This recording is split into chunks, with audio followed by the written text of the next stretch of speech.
This is going to be a long one because there's a lot of background to discuss. First, let me tell you guys a little about my ex-girlfriend, Debbie, 29F now, 22 when we were together, and I were together for 4 years. We met in college and stayed together throughout. After we finished school, we got an apartment together. We lived together for 1 year. Then she ended our relationship very quickly and did not explain why. Debbie was a year older than me and a senior in college, so I was too shy to go talk to her, and she was the one who had to initiate the relationship. She asked me out. She said I love you first after 6 months of being together, and she is the one who suggested that we move in together after college. She was a wonderful girlfriend. She was just very insecure.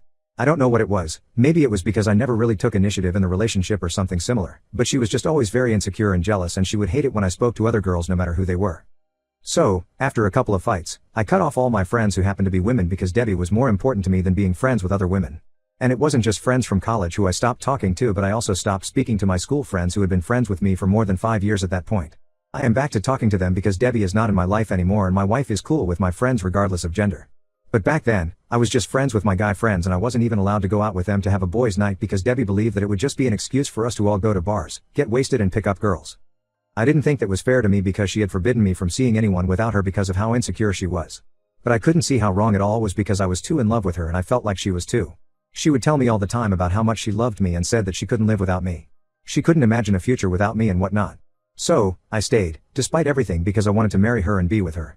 That's all what I wanted. But with time, it became more and more difficult to stay with her since she just kept getting more suspicious and weirder about me. By the time we were living together, I couldn't do anything without her breathing down my neck. She would check my phone all the time. She would monitor my movements, and if I didn't update her on my location at all times, then she would threaten to lock me out when I came back home. So, by now, you guys have some idea about how toxic our relationship had turned by the time we broke up. I still somehow found it in me to stay with her, but then, surprisingly, she is the one who broke up with me, and it was over something insane, because it was just a small misunderstanding that led to our breakup. One day, my sister visited me without announcing her visit, which she usually did. Debbie wasn't at home when my sister, Lauren, 33, female, dropped by. Debbie was at a friend's place because she was allowed to meet her friends, and I wasn't allowed to suspect her. Anyhow, Lauren surprised me by dropping in unannounced, and I was so surprised to see her that I didn't even text Debbie to tell her that Lauren had come over, which I would have usually done. We got to talking, and we spent around 2 hours together at home, but then, all of a sudden, she received a call from her boss and had to leave to go back to work urgently. The thing that caused my breakup was, unfortunately, the lipstick that Lauren had left behind, which she had taken out to reapply it before she headed back to work. She was in a rush to leave, so she forgot it on the couch, and it was so small that I didn't notice it either. Then, Debbie came back home a little after Lauren left, and she seemed happy until she found the little lipstick. I still remember it as clear as day. She sat on the couch and sprang back up as soon as she sat, then grabbed the lipstick that she had sat down on, and I instantly knew that I was screwed, because there was no way in hell that she was going to let this one go so easily. I tried to downplay it and told her the truth instantly. I told her that Lauren had come over to visit during her lunch hours, and she had taken out the lipstick to reapply it because she had to go back to work. I explained this to her.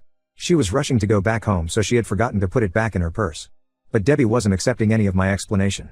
She just completely lost it when I told her Lauren had come over. "You're lying," she screamed at me. "There's no way your sister was here. You are making this up because you had some girl over here." I tried to remain calm and reason with her. I swore that I was telling you the truth. Why would I lie about this? Lauren stopped by unexpectedly during her lunch break. That Vassar lipstick she left behind. Debbie didn't believe me at all. She picked up a glass from the coffee table and hurled it across the room, shattering it against the wall. She told me that I was a liar and a cheat and that she had wasted 4 years of her life with me. I told her that she was acting completely insane. I told her that I was not lying and had never cheated on her. But she wasn't listening at all. The screaming insults just kept flying, calling me every vile name imaginable. I had never seen her in such a blind rage before. At one point, she even hurled her car keys at me, which thankfully missed and hit the wall instead. After nearly an hour of this intense back and forth screaming match, with no chance to get a word in or defuse the situation, Debbie finally hit me with the ultimatum. She told me to get out of her apartment that night. She told me that she was done with me and that it was over. I just stood there stunned for a moment. Was she seriously ending our 4-year relationship over this bizarre misunderstanding? But the crazed look in her eyes showed she absolutely meant it. Seeing no other options, I went to our bedroom to start packing my belongings into a couple suitcases and boxes. I gathered everything I could take with me. I couldn't believe this was how it was ending with Debbie after 4 years together. And over something so completely stupid. Within a couple of hours, all my stuff was packed up and I said one last goodbye, begging for her to reconsider and give me a chance to properly explain and make things right. But she just coldly told me to leave and never contact her again before slamming the door on my face. I felt devastated. I wound up crashing on a friend's couch for the next couple weeks in an absolute shock and depression. I could barely eat or sleep, just lied there replaying every memory with Debbie over and over in my mind. All the good times, all the laughs, all the intimacy and talks of spending our lives together, it was all over in an instant because of her jealousy and refusal to listen to reason. I tried calling her dozens of times to no avail. She blocked my number and all social media. Text messages went unread. At one point, I even went back to the apartment and banged on the door for nearly an hour before giving up and leaving a handwritten letter pleading for her to let me explain everything. When that failed, I reached out to Lauren and asked if she could try talking some sense into Debbie since I had told her about the whole innocent situation. But Debbie instantly accused my sister of lying to cover for me as well. "You were probably in on it together," she apparently screamed before hanging up on Lauren. I felt so hopeless and like my entire world had shattered into a million pieces. How could someone I loved more than anything, who claimed to love me just as deeply, throw away years of commitment and perseverance over one small meaningless incident? More importantly, how could she flat out refuse to let me explain the truth and work through it? Didn't our relationship and my love mean anything to her at all? As the weeks dragged on, I knew I had to try and move forward, as impossible as that seemed.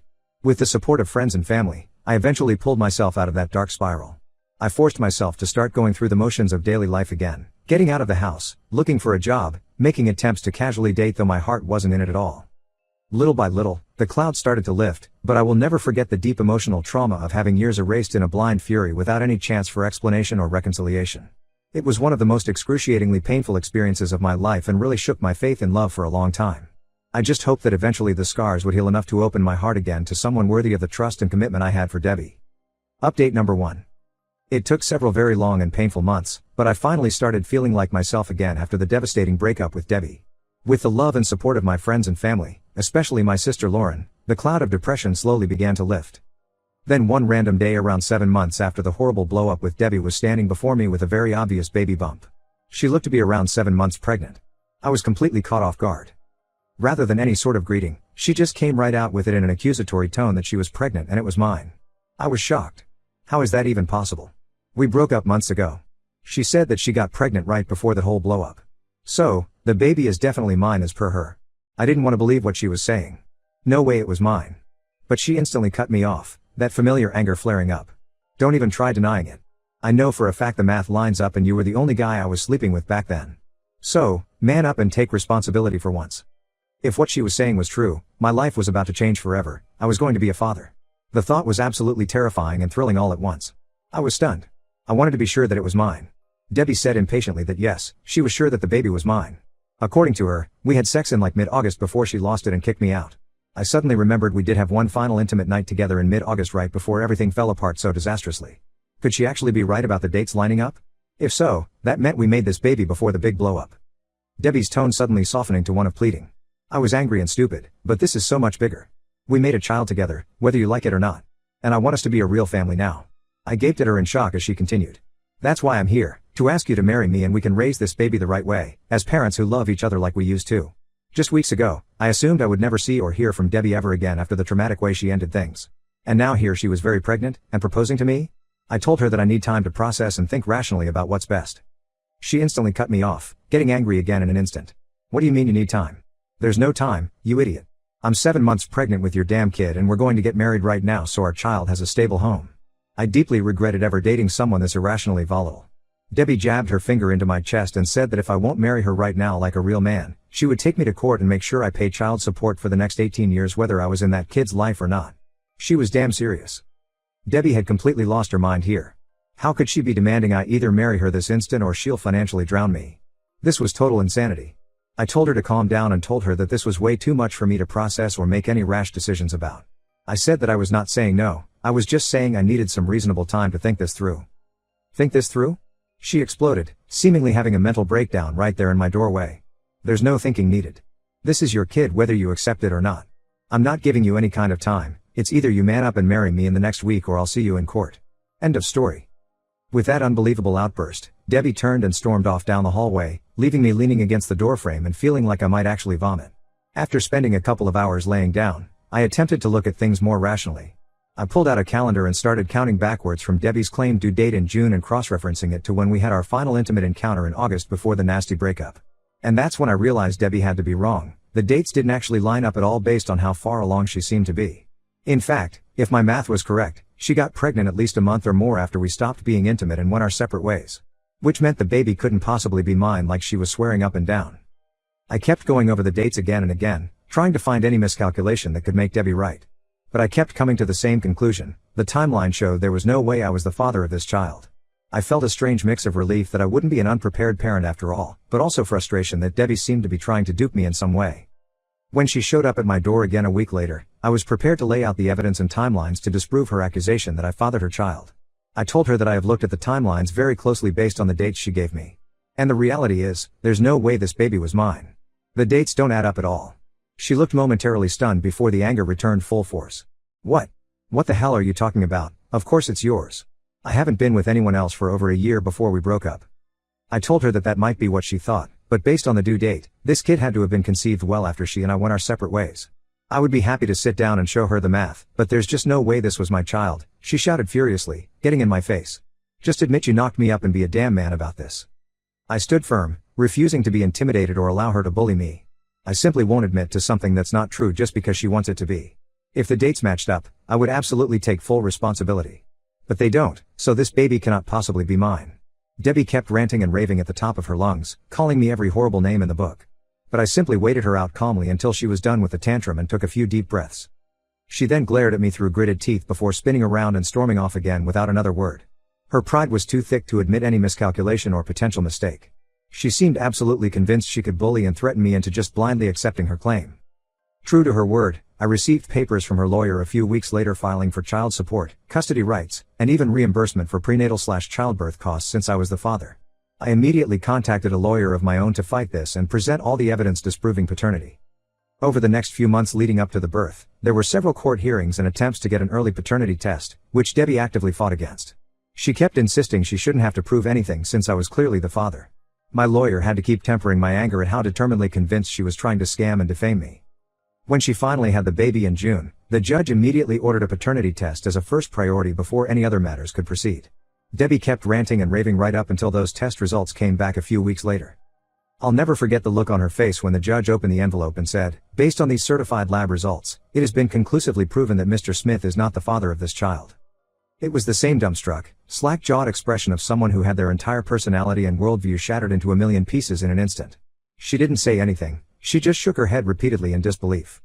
My name was fully cleared exactly as I insisted it would be from the start. But there was no happiness or joy, just a sad unreality to the whole scenario. Part of me almost felt sorry for Debbie, watching a lifetime of delusions and fabrications crumble right before her. The judge immediately dismissed the case and all claims of custody or support against me. Debbie and her lawyer quickly ushered out of the courtroom in stunned silence. I don't know what she told people or how she explained the ruling, but I didn't really care either. Finally, after what seemed like a lifetime of accusations and drama, I was free and clear of any ties or wrongdoing connected to my toxic ex. It allowed me to take a deep breath and continue moving forward with my life without her insanity weighing me down anymore. Thankfully, I haven't heard a single peep from Debbie again since that day. I'm sure she's still trying to wrestle with the humiliation of having all her warped lies so conclusively exposed, and the reality of being a single mother with an unknown father in the picture. As for me, I did everything I could to be the reasonable, rational one despite her best efforts to drag me down. In the end, the truth prevailed.